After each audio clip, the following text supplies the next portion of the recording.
Hi, Joe Muldowney here, and welcome to another edition of Running Shorts, the weekly YouTube series where we try to make you a better runner by making running more fun, more productive for you.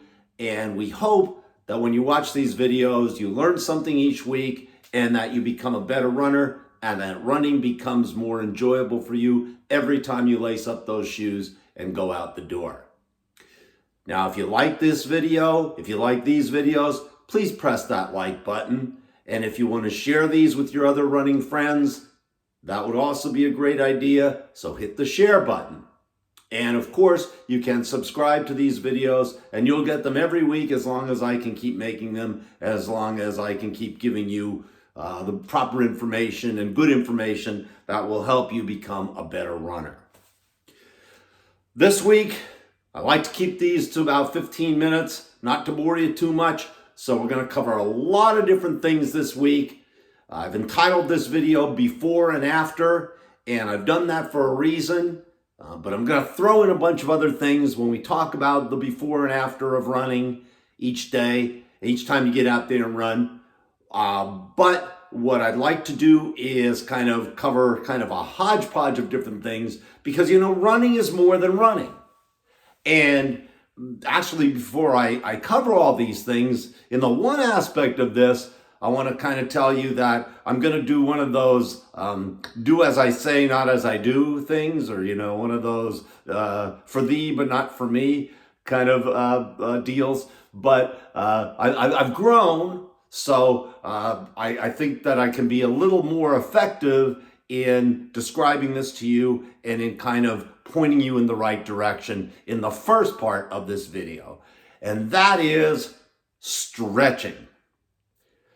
Now listen, I'm very old school. And back in the day, as they say, back, around those late 70s and early 80s when I was just kind of getting into all this stuff, it was you lace up your shoes and you go out the door, and those first few steps out the door that's your warm-up. That's your stretching. You're going to stretch your muscles when you get out there. One thing you learn as you get older is your muscles get less flexible, and you really do have to do some stretching before you actually get out there. So stretching is extremely important pre-run. Before you run, I would say you have to get probably 10 to 15 minutes of stretching in to get your muscles loosened up so that you won't pull a muscle, that you won't strain anything, or that you won't kind of make one part of your anatomy weaker that's going to make another part of the anatomy get injured, if that makes sense. All right, so a lot of people say to me, all right, what should I do? What kind of stretches should I do? And again, there's a lot of different stretches out there. There's a lot of different ways to stretch now. So with, meniscus surgery, eventually with knee replacement surgery, and with back issues and all kinds of things like that, I've seen my share of physical therapists, and, a physical therapist is excellent if you have to go that route. Chiropractors are tremendous. They kind of get you as a runner. But if you want to avoid all that, then do some basic stretches. And I gotta tell you that, back in what I used to call gym class, physical education classes now, if you did some basic stretching, then those kinds of things are pretty good to do today prior to your run. All right. Now, I'm not going to do these stretches because, frankly, you're going to do them a lot better than I am, and it might be a little bit embarrassing if you see me doing so. I'm going to try to verbally describe these stretches to you. And again, it's real simple, and I think it's going to be very easy for you to do. All right. Number one, we're going to start at the bottom. We're going to start with what we call wall push-ups. Okay. Essentially, with a wall push-up, you're going up against a wall. You've got your legs angled out, your heels on the floor. And what you want to do on that, 45-degree angle that you would be angled on is to do a push-up against the wall.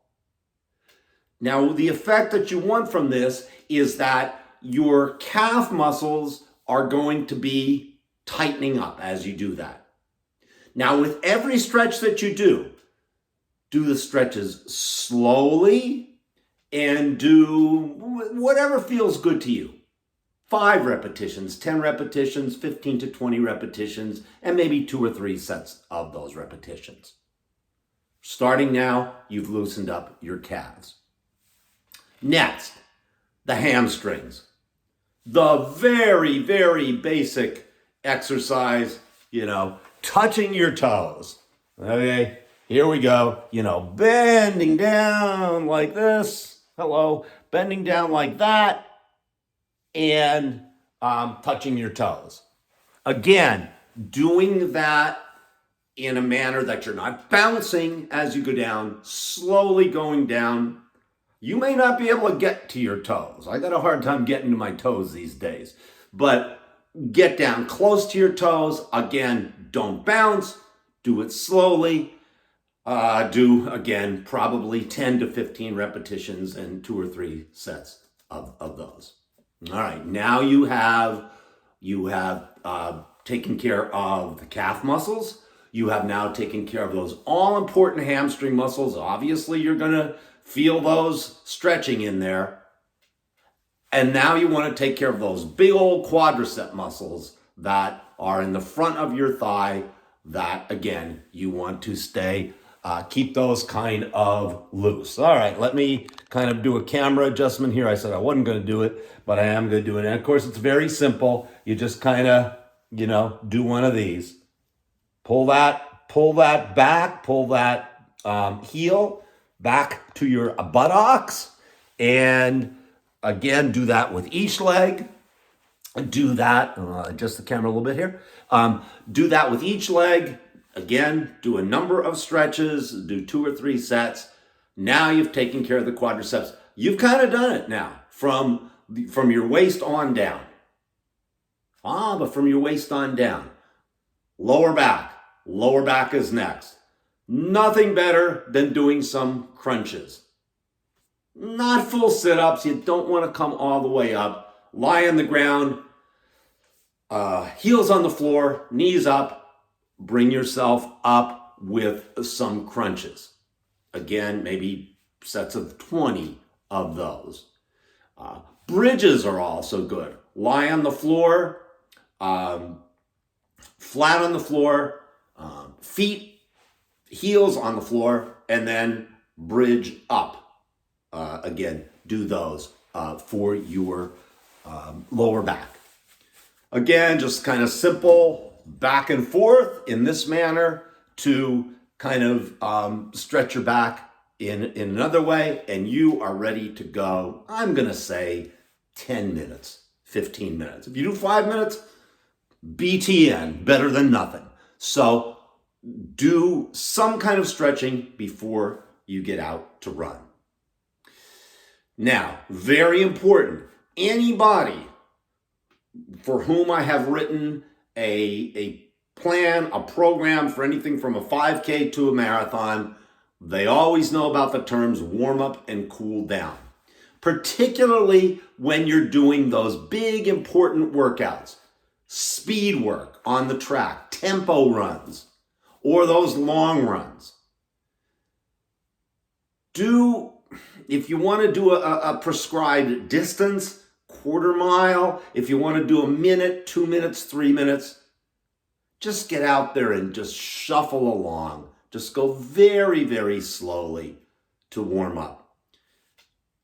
It does a couple of things. It elevates that heart rate just a little bit, and it also just, again, loosens up those muscles, warms up those muscles, gets you ready to go. And especially when it's cold. When it's cold outside, obviously everything takes a little bit longer to loosen up a little bit. So do that. If you don't believe me, watch a track meet.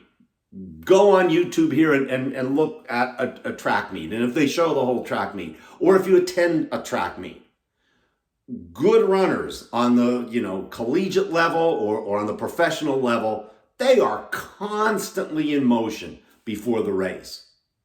They are not sitting down or being static. And again, if you, as a coach, if you've coached or if you've been coached, many times your coach will say to you, don't just sit down, move around. Sound advice, good advice.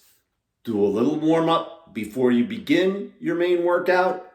Do a little cool down when you finish up your workout. It's going to do you a lot of good. So that's the area of stretching that I feel is very, very important. And I got about 5 minutes to go here, so I want to go into some other areas. Again, you'll always hear me saying that I'm old school, and I say it because I am. And believe me, back when I was running, it was run. That's it. You run. You want to be a better runner, you run. And clearly, if you do want to be a better runner, you do have to do the running. Nothing's going to replace it. You're going to do 80% cycling. You're going to be a better cycler, but you're not going to be a better runner. So let's put it this way. If you want to do something other than running to supplement your running, it's not a bad idea. Using different muscles. If you like to swim, if you like to cycle, if you like to do some weightlifting, do it. As a matter of fact, let me backtrack just a little bit. It is a good idea to do a moderate amount of weightlifting for your upper body once to twice a week. Again, I've got the solution for you. I have been doing this since the last century. Let's put it that way. A 3 workout regimen of lifting weights. Now, believe me, I'm not trying to be a bodybuilder, so I'm not going to, look at somebody else in the gym and think that I'm going to out bench press them, because I'm not. What you want to do is do some bench presses, some curls, and some rowing. Again, chest, biceps, triceps. 3 sets of 15 to 20. And again, lightweight, higher repetition. You feel better with 25, do 25, whatever. But 15 to 25 is good. So weightlifting is good. Cycling, again, you're using different muscles, you're elevating that heart rate. So cycling is great. Again, what I always tell my runners, if you're going to do a hard speed workout or you're going to do a long run in preparation for a marathon, do not do these workouts the day before that. These are your key workouts of the week. When you are preparing to get faster by doing intervals or tempo workouts or marathon pace, half marathon pace runs, or when you're doing a long run. And when I classify a long run as anything 10 miles or above. Don't tire yourself out by cycling the day before. Cycle later in the day if you want, or cycle tomorrow, the day after if you want. But again, try to keep yourself fresh the day of those really key workouts that are the workouts that are going to get you to your goal.